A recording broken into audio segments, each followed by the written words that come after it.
Hello doctor, how are you? I hope you are doing fine. My name is Aisha. So today my group will be presented to you about the anatomy and physiology of male reproductive system and its relationship with endocrine system. Before we go on with further explanation about this topic, I would like to introduce my group members, which are me, myself, Aisha, Zeti Baiti, Nurul Ashikin, Sharfa Sahira, and Aina Shahira. For your information, our group prepared this presentation based on the objective as our guideline to ensure our group always on the track. The objective are, we're going to explain and describe to you about all the information related to male reproductive organ and its function, more details on testis internal structure, spermatogenesis event, the hormonal regulation and effect of testosterone. So it is important for me to explain to you the basic knowledge about the human. So basically, human have 46 chromosomes, which is 44 autosomes and 2 sex chromosomes. The sex chromosome will determine the gender of an individual. For male, the chromosomes are composed of XY chromosome. The reproductive system in male serves to produce sperm and introduce them into the female body for the sperm to fertilize with the ovum to produce a zygote and then grow up into a baby. To produce gamete, it requires the interaction between male reproductive organ and endocrine system. The gametes here means the sperm. Firstly, we will see the anatomy of male reproductive organ. According to the location, the male reproductive organ are divided into two parts, which are external genital and internal genital. External genital organs made up of penis and scrotum, then internal genital organs made up of testes, epididymis, vas deferens, and accessory glands. And accessory glands made up of seminal vesicle, prostate gland, and bulboureteral glands. Bulboureteral glands also known as corpus glands. So this is the male reproductive organs and their associated structure. This is the lateral view. So next is general function of male reproductive organs. First is penis. Penis is a tube through which urine and semen exit. Then scrotum. Scrotum is a sac that contains testes. Testes produce sperm and also produce testosterone. Sperm that produced in testes will be stored in epididymis. Vas deferens, also known as the ductus deferens, is a tube through which sperm is carried for exiting. Seminal vesicle and bulboureteral gland actually have similar function, which is secretes mucus. And lastly, prostate gland that produce milky fluid, which will be added to the semen.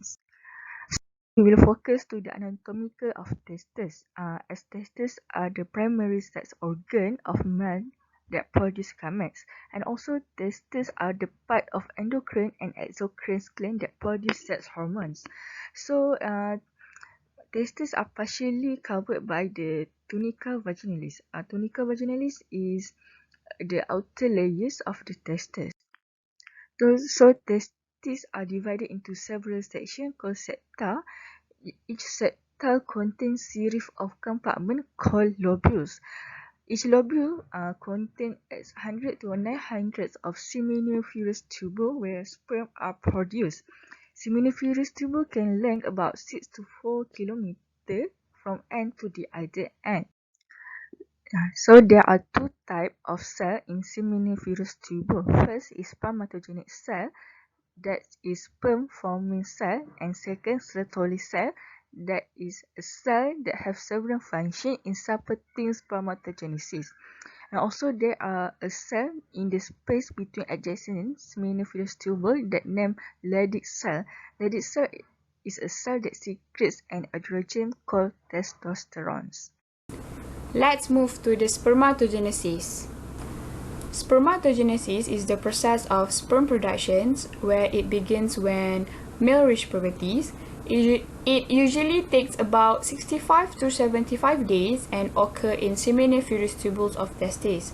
This process consists of mitosis, meiosis, and spermiogenesis. So today I will explain about mitosis and meiosis. Before we proceed to spermatogenesis process, let's recall a little bit about mitosis and meiosis. Mitosis occurs in somatic cells and involve only one division, and crossing over does not occur in mitosis, and the result in mitosis is two diploid cells produced. As for meiosis, it occurs only in gamete cells and involve two divisions, which is meiosis 1 and meiosis 2. Crossing over occur in meiosis, and the result of meiosis is four haploid cells produced. And meiosis 2 are similar to those occur during mitosis.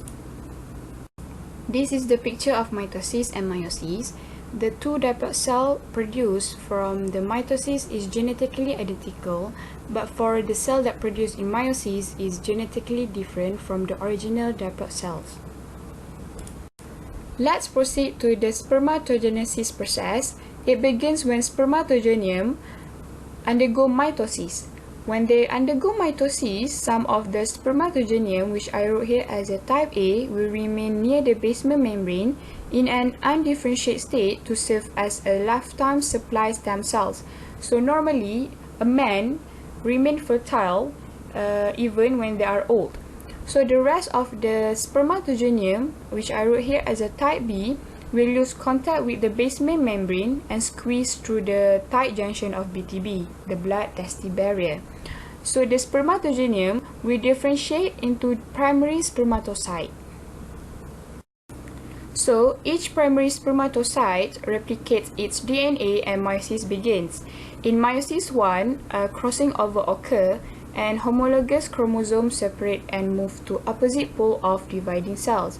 So from the meiosis 1, two cells is formed called as secondary spermatocytes, where each chromosome is made up of two chromatids that is still attached to the centromere. After meiosis 1, the secondary spermatocyte will undergo meiosis 2, where the chromosome will line up at metaphase plate and two chromatids of each chromosome is separate. So the result from the meiosis 2 is the four haploid cells called spermatids. Next is spermiogenesis. Spermiogenesis is a maturation process of spermatid into spermatozoa. It is a final stage of spermatogenesis. During this stage, there is no cell division occurs.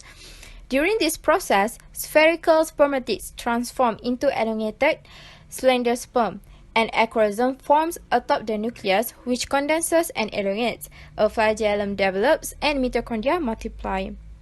So this is the process of spermiogenesis. During this stage, the spermatozoa are immature. Spermatozoa consist of head, body, and tail.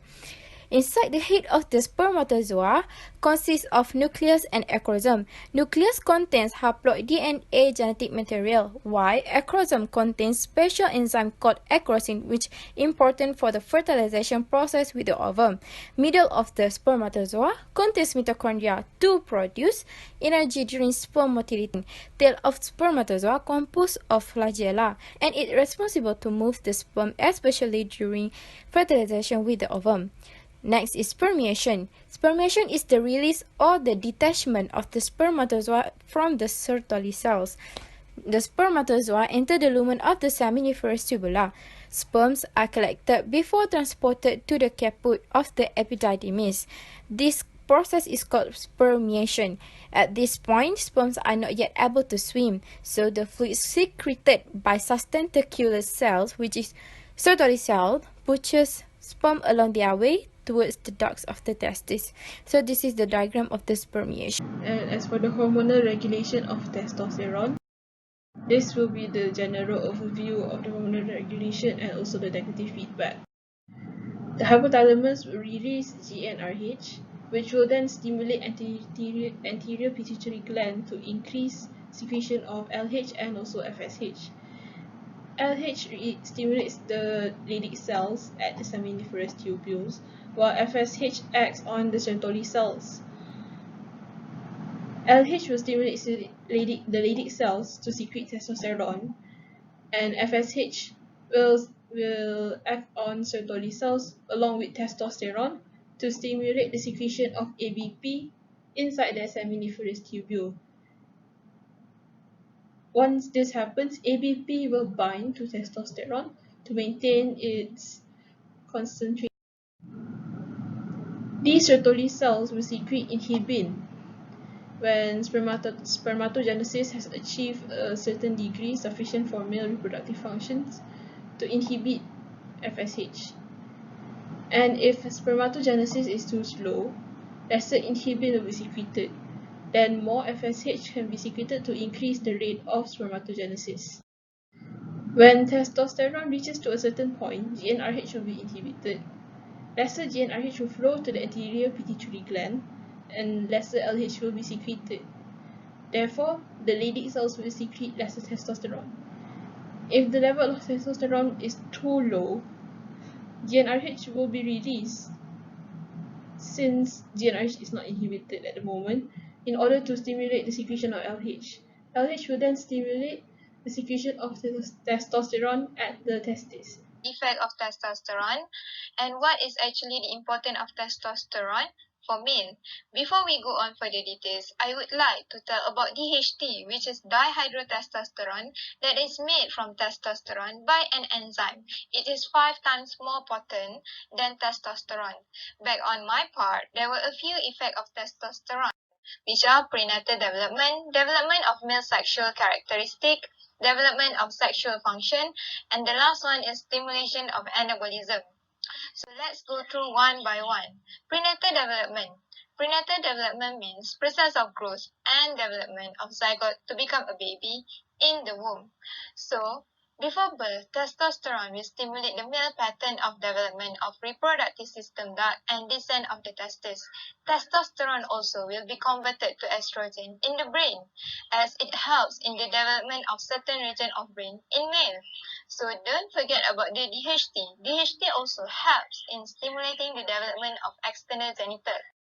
The next one is development of male sexual characteristic as it occurs during the puberty. So what happened during the puberty? Testosterone and DHT will help in stimulating the development and enlargement of male sex organ and masculine secondary sexual characteristic. Secondary sexual characteristic means traits that distinguish males and females but do not have a direct role in reproduction. For example, as we can see, the muscular and skeletal growth of males, thickening of the skin, enlargement of the larynx that give effect to their voice when they speak. The next one is development of sexual function, which is androgen. Testosterone itself contribute to the male sexual behavior, spermatogenesis, which is the production of sperm, and to sex drive libido in both males and females. The last one is testosterone help in stimulation of anabolism. Anabolism means the synthesis of complex molecule in living organism from simpler one together with the storage of energy. Example of anabolism is anabolic steroid that stimulate muscle growth. As stated there, androgen or testosterone is anabolic hormone as it functions to stimulate protein synthesis. So this can be seen obvious in male muscle and their bone mass, which is it look more heavier compared to the female. As for the conclusion, the male reproductive system is the network of external and internal organs that function to produce, support, transport, and deliver viable sperm for reproduction. So the male sex organs are formed under the influence of testosterone secreted from the fetal testes. So by puberty, the secondary sex organ further develop and become functional. Spermatogenesis is the process by which the body makes sperms. The process begins when the hypothalamus in the brain releases gonadotropin-releasing hormone. This hormone stimulates the anterior pituitary gland to secrete luteinizing hormone and also follicle-stimulating hormone. These two hormones will travel through the blood to the testes. LH encourages the Leydig cells to make testosterone.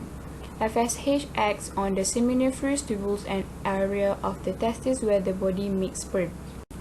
If there is something wrong with this hormone, it may affect a person's ability to make sperms and may slow the process. On average, sperm production takes 74 days from the start to the finish, but the process may be shorter or longer in individual males.